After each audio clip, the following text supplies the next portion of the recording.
Hi అండి, అందరికీ నమస్కారం. Welcome to my YouTube channel సావుజీ క్రిష్. ఇప్పుడు మనం స్టోరీలోకి వెళ్దామండి. Little devil. ఎందుకో హఠాత్తుగా మెలకు వచ్చింది నాకు. నైట్ ల్యాంప్ వెలుగుతుంది. నా బెడ్ పక్క కాళ్ళ దగ్గర ఎవరో ఉన్నట్టు అనిపించింది. కన్నులు నులుముకొని చూశాను. ఓ చిన్న పాప, 5 ఏళ్ళు ఉండవచ్చును, తెల్లటి ఫ్రాక్లో ఉంది. ఉలిక్కిపడి ఎవరది అని అడిగాను.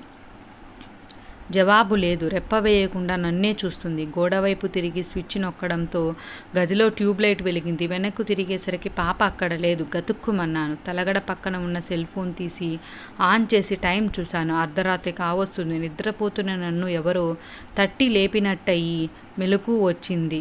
ఆ చిన్నారి ఎవరు? ఈ స్టోరీ ఫుల్ లింక్ నేను డిస్క్రిప్షన్ బాక్స్లో ఇస్తానండి. చాలా బాగుంటుందండి స్టోరీ. ఒక మంచి క్రైమ్ స్టోరీ అండి. అసలు ఆ పాప ఎవరు? పాప మనిషా లేకుంటే దయ్యమా అనేది ఈ స్టోరీ ఫుల్ లాస్ట్ వరకు వినండి. చాలా ఇంట్రెస్టింగ్గా ఉంటుంది, చాలా సస్పెన్స్గా ఉంటుంది, చాలా బాగుంటుందండి. తప్పకుండా లాస్ట్ వరకు వినండి.